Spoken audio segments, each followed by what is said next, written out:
भारत के विरुद्ध पाकिस्तान का नापाक प्लान।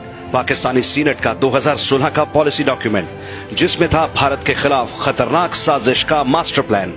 इसका नाम था policy guidelines in view of the latest situation developing between India and Pakistan. Pakistan का 22 सूत्रीय एजेंडा था भारत की फॉल्ट लाइंस पर वार करना, मसलन जाति धर्म के आधार पर भारत में दंगे भड़काना, दलितों मुस्लिमों में हिंदुत्व आरएसएस का डर फैलाना, मोदी विरोधी इंडियन मीडिया में सपोर्ट सिस्टम खड़ा करना, अंतर्राष्ट्रीय स्तर पर कश्मीर को लेकर प्रोपेगेंडा चलाना, साथ ही एनजीओ मानवाधिकार संगठनों के जरिए एंटी हिंदुत्व अभियान चलाना। कुल मिलाकर भारत को अस्थिर कर उसे तोड़ने की कोशिश करना।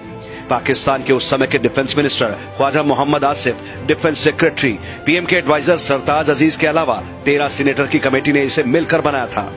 और सबसे बड़ा सच यही है कि पॉलिसी डॉक्यूमेंट तैयार होने के बाद से लेकर अब तक भारत के अंदर जितने बड़े घटनाक्रम प्रत्यक्ष हुए, उनकी भविष्यवाणी इसी रिपोर्ट में हो गई थी। भले ही उन घटनाक्रमों में पाकिस्तान सीधे शामिल था या नहीं, मगर भारत में ठीक वैसा ही हुआ जैसा पाकिस्तानी रिपोर्ट में लिखा गया था। मसलन सबसे ताजा घटनाक्रम कुलभूषण जाधव का है, जिसका जिक्र तक इस रिपोर्ट के पॉइंट नंबर 5 में है। इंटरनेशनल कोर्ट ऑफ जस्टिस में वैसा ही चल रहा है जैसा रिपोर्ट कहती है। आईसीजे में जब पाकिस्तान ने अपना पक्ष रखा तो भारत के द क्विंट, इंडियन एक्सप्रेस और फ्रंटलाइन में छपी रिपोर्टों को पेश किया। 3 भारतीय पत्रकारों की रिपोर्टों को भी वहां दिया गया। ये नाम है करण थापर, चंदन नंदी और प्रवीण स्वामी। पाकिस्तानी रिपोर्ट के पॉइंट नंबर 9 में साफ लिखा है कि भारतीय मीडिया में आउटरीच बढ़ाए और उसी भारतीय मीडिया का इस्तेमाल अंतर्राष्ट्रीय अदालत में पाकिस्तान कर रहा है। कुलभूषण जाधव के मामले में पाकिस्तान बेनकाब हुआ है, मगर जाने ऐसे कितने मामले हैं जहां पाकिस्तान ने अपने मंसूबों के लिए भारतीय मीडिया के एक हिस्से का इस्तेमाल किया, जिसे भारतीय समाज समझ नहीं पाया। साफ है कि पाकिस्तान इसी पॉलिसी डॉक्यूमेंट की राह पर है। रिपोर्ट के पॉइंट नंबर 8 में लिखा है कि मुस्लिम, सिख, ईसाई और दलितों में जो आपसी भेद का भाव है उसे हाईलाइट करें। अब याद करें, हाल में दलितों पर अत्याचार की कई घटनाएं अचानक से मीडिया में उठी। भीमा कोरेगांव बीते 2 साल की ही पैदाइश है। अखलाक पहलू जैसे मामले भी हाल ही में मीडिया ने उठाए।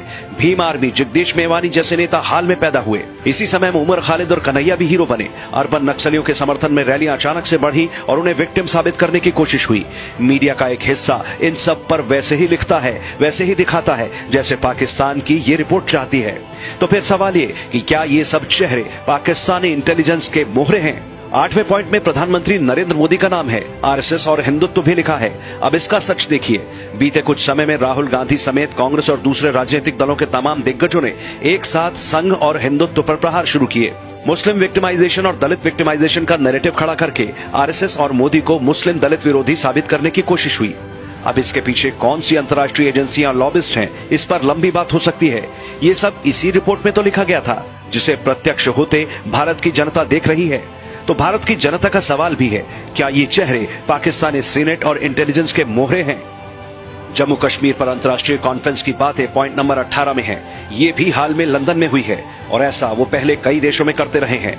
कश्मीर में पत्थरबाजी की घटनाएं हुर्रियत की फंडिंग की कमर टूटने से पहले तक काफी जोरों पर थी। हाल में पुलवामा हमला हुआ, उससे पहले सुंजवन हमला, अमरनाथ यात्रा पर हमला और जाने कितने। इनमें कितनी जाने गई ये अलग सवाल है, मगर ये साफ है कि पाकिस्तान अपनी जमीन पर आतंक अब भी पाल रहा है, वो भी स्टेट एक्टर के माध्यम से, जबकि रिपोर्ट में नॉन स्टेट एक्टर पर रोक लगाने की बात है। ठीक ही तो है। State actor ISI, state actor Hafiz Saeed, state actor Masood Azhar, ये सब पाक हुकूमत की शह पर पलते हैं, कौन नहीं जानता। और इनके हक में दिग्विजय सिंह जैसे कांग्रेसी क्या कहते हैं, जाकिर नाइक से दिग्विजय गले मिलते हैं, ये पूरे भारतीय समाज ने देखा है।